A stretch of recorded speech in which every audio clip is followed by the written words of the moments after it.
World novel studio आप आए, मानो बाहर आ गए। आप भी आचार्य धीरेन्द्र कृष्ण शास्त्री भी आचार्य, आप भी श्री राम कथा जानकी धाम चैनल से राम कथा का प्रवचन देते हैं, वो भी अपने बागेश्वर धाम के चैनल से प्रवचन देते हैं।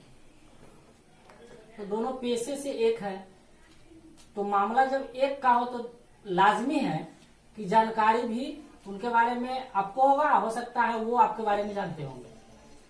सो थोड़ा सा उनके बारे में ये जानना चाहेंगे कि धीरेन्द्र कृष्ण शास्त्री के दरबार में बहुत चढ़ावा आता है, पैसे की लगता है वहां अपराध पौधा लग गया, इस तरह से इतने पैसे उनके पास आते हैं। धीरेन्द्र कृष्ण शास्त्री जब खुद अध्यात्म है, मंदिर पहले से निर्माण है, माने रहने के लिए घर है, ये है, भोजन के लिए लोग पहुंचे रहे, भोजन मिलिए जा रहा है, तो फिर इतना पैसा का क्या करते हैं। जय माँ कामाख्या। हम जगत जननी जगदम्बा माँ कामाख्या से प्रार्थना करते हैं कि सारे विश्व में मंगल ही मंगल हो। हम प्रत्येक प्राणी मात्र के मंगल की कामना करते हैं। देखिए, आप जानते हैं, जैसा हम सभी जानते हैं कि मनुष्य अगर जीवित हैं तो जीने के लिए अर्थव्यवस्था का संचालन करना अति आवश्यक होता है। आर्थिक स्थिति मनुष्य के हर स्थिति को अकेला बदल देने का सामर्थ्य है। अब बात आती है व्यक्ति विशेष की।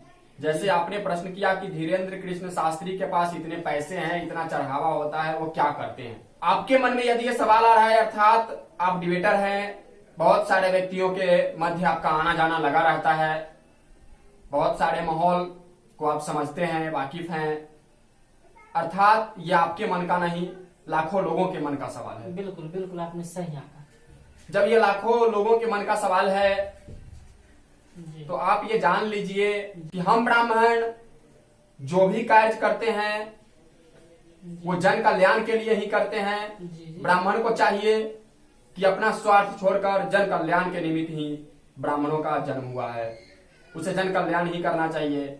और हमारे भ्राताश्री पीठाधीश्वर धीरेन्द्र कृष्ण शास्त्री भी कुछ ऐसा ही कर रहे हैं। जैसा आपने कहा कि उनके पास पैसे आते हैं, वास्तव में उनके पास बहुत पैसे आते हैं, इसमें कोई संशय नहीं है, कोई दो राय नहीं है। आप तो ये जान लें कि वो जो भी दरबार लगाते हैं उनका वो कोई शुल्क नहीं रखते हैं। परंतु हम ब्राह्मणों के पास यदि आप कुछ देने आते हैं तो उसे स्वीकार करना मेरा धर्म भी होता है। बच गया पैसे का आदान प्रदान, तो यदि उनके यहाँ पैसे इकट्ठा होते हैं, हम आप देते हैं, जमा करते हैं, वो उस पैसे को अपने आप पर तो खर्च करते नहीं। ऐसा नहीं है कि उन्होंने अपना घर बनवा लिया। आज भी उनकी माँ एक मिडिल क्लास फैमिली में रहती है, जो उनका घर था वो आज भी है। भविष्य में उनके भाई लोग हैं या वो खुद हैं, भविष्य में जो हो, लेकिन अभी इतना होने के बावजूद भी उनकी माँ वैसे ही जीवन यापन करती हैं जैसे पहले से करती आ रही थी। उनके पास जो पैसा जमा होता है, आप कभी उनके दरबार में जाकर के देखिए, नित्य प्रति उनके यहाँ भंडारा चलता रहता है, व्यय भी तो होता है। वो हम जन कल्याण के लिए कैंसर हॉस्पिटल का निर्माण कर रहे हैं। बताइए, इसे लाखों पीड़ित व्यक्ति कैंसर जैसे लाइलाज बीमारी से लड़ने का सामर्थ्य मनुष्यों में आ जाता है। दवा और दुआ मनुष्य को जीने के लिए दो चीज की अति आवश्यकता होती है। तो धीरेन्द्र कृष्ण शास्त्री दुआ का काम कर ही रहे थे और दवा के लिए भी उन्होंने कैंसर संस्थान बनवा दिया, हॉस्पिटल खोलवा रहे हैं। दूसरी बात है कि उनका आय तो आप लोगों ने आका, व्यय नहीं आका। इस वर्ष भी वो 151 कन्याओं का विवाह करवाए हैं। आने वाले 2024 के अप्रैल या मई महीने में, शायद अप्रैल है या मई, मैं एक्यूरेट याद नहीं है हमें, लेकिन वो 251 बेटियों का विवाह कराएंगे।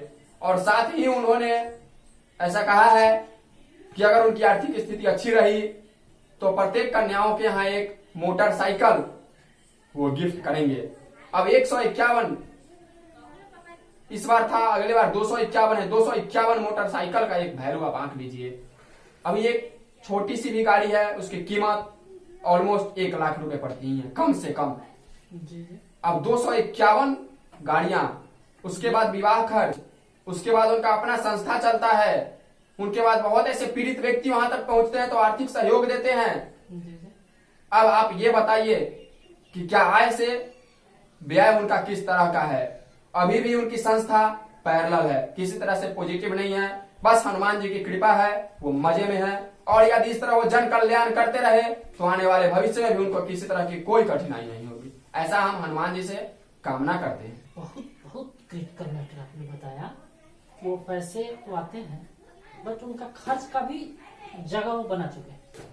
कहने का मतलब हॉस्पिटल बनवा रहे हैं, जो कन्याओं का विवाह करते हैं, जो लोग इधर जिसका कोई सहारा नहीं है उसको मंदिर में जो आ जाते हैं उनका वो सहारा बन जाते हैं। कितने माताओं पिताओं की दुआएं उनके साथ लग जाती है। बहुत मार्मिक बात बताया आपने, मैं बहुत भावनाप्रस्त हो गया इस आपके उत्तर से। कोटि कोटि धन्यवाद वैसे उत्तर देने के लिए, ये जानकारी देने के लिए। दूसरी सबसे बड़ी धन्यवाद आपको इसलिए कि आप अपने इस बेशकीमती समय में से समय वर्ल्ड नोबेल स्टूडियो को दिया। सो इस वर्ल्ड नोबेल परिवार की ओर से आपको नमन के साथ धन्यवाद करते हैं। जय हिंद, जय भारत, जय मां कामाख्या। हम अपनी इष्ट भगवती से कामना करते हैं कि सबका कल्याण हो, सबका उद्धार हो।